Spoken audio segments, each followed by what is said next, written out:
Good day, Will with White Spruce Tech again here with you with another short, quick RV solution I've come up with. It's working for me, but here's the difficulty. I've got this nice storage bin. It's I don't know whether they officially call it rotocast, but it's one of these solid plastic ones, and you can actually wash it out. There's a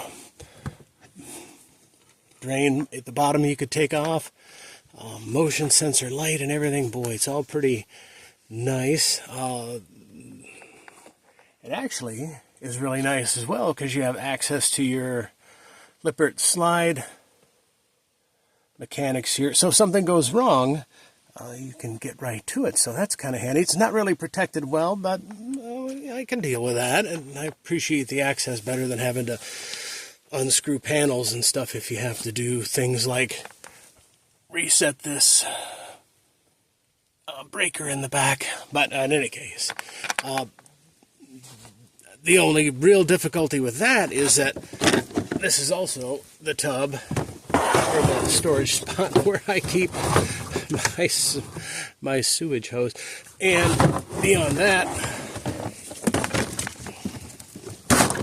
I've got a spray bottle full of windshield washing fluid for the massive windshield on this RV, but of course I've got my washer sponge here, and believe me, and I forget one or both of the Dakotas with a massive grasshopper population. Believe me, I used that more than a few times when I stopped to debug the windshield. Well, the difficulty is I've got these damp things in here, and of course, what do? You leaving a campground, you dump your black and your gray tanks, and then you dump the hose back into this bin, and it's got some dampness in it. And maybe you've got that sponge with some dampness in it. And of course, you close it up and you're driving all day, or a good part of it at least, so you can't ventilate this at all. Well, the solution I came up with is to get one of these. And I'll actually, like a 15-pack of these moisture absorber hanging bag. You can get a bunch of different varieties of this. I like the hanging bag for convenience. There are different brand names, and it just has some sort of a crystal here, calcium chloride, I think maybe. And then it drips down. So that's a brand new one. Here is a used one, and the crystals attract the water, and then they turn into some kind of a watery jelly crystal goo in the bottom. You just toss that baby away when it's full, like this one. As a matter of fact, I put that in, absolutely brand new, when I closed the RV up for the winter, and I thought everything was dry, and the panels were sealed, but when I opened it up this spring, I was surprised to find that the entire thing had reacted and drawn moisture out. So I was very glad that I had this in this enclosed space. Well, the problem is that I used one of these command strip hooks, popped right off of this stuff, even though I cleaned it up with alcohol. And there were some other options. I was thinking I could, just pop a hole in this right here. I don't think there's anything behind it. I kind of looked, and I'm not really happy to drill a hole through that and then try to seal it up, and the hook wasn't working here. So this is my solution. Here, I took a piece of leftover, this is a vinyl planking flooring. I just did a project this winter and had some left over. I like this. It doesn't really matter what it looks like. It's got a grippy back, so hopefully it won't slip around in there. It's fairly dense stuff, so I think it'll counterbalance the weight of this little bag.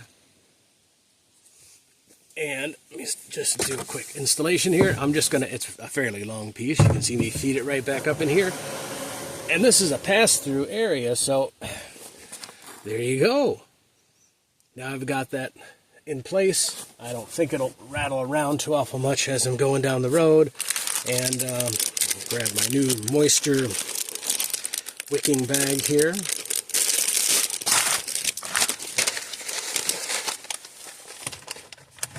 Bang that little guy right back up. Ready to go. I can reload the compartment and check it every few months. I don't know, it depends on how much I use it. And know that I'm removing the moisture from this compartment even when it's sealed up. So, nice quick solution. Protect my slide hardware here. No permanent change to the RV, which is nice. That way I can make a mistake 2 or 3 times, but I don't have any screw holes to fill in, or if this doesn't work, I can try something else. So I do kind of like that solution. So again, Will with White Spruce Tech. Oh, here, while we're touring my storage bin here, this is another clever thing I got from somebody else. Real easy 3D print. If you don't 3D print, you've got a friend or a grandkid or somebody who does, and can make up a little glove box holder. See, this just fits on there, and I applied some nano gel tape here to hold that on, so again, there's even no screw holes on that. Holds the gloves right there, out of the way. They keep dry. The next thing I need to do is figure out a little trash receptacle here to hold a couple of pairs of gloves while I'm after I use them. But real simple solution to keep this stuff all together so that I can store my sewer hose back in here and be pretty happy and confident that I'm going to protect my electronics. So again, Will with White Spruce Tech, trying to come up with easy tech solutions for you to use. Right now I'm concentrating on a bunch of RV stuff, but if there are any requests, you're having a difficulty with something, let me know in the comments below, and I'll see if I can come up with some sort of a hack to make your life easier. Take it easy, and we'll see you down the road.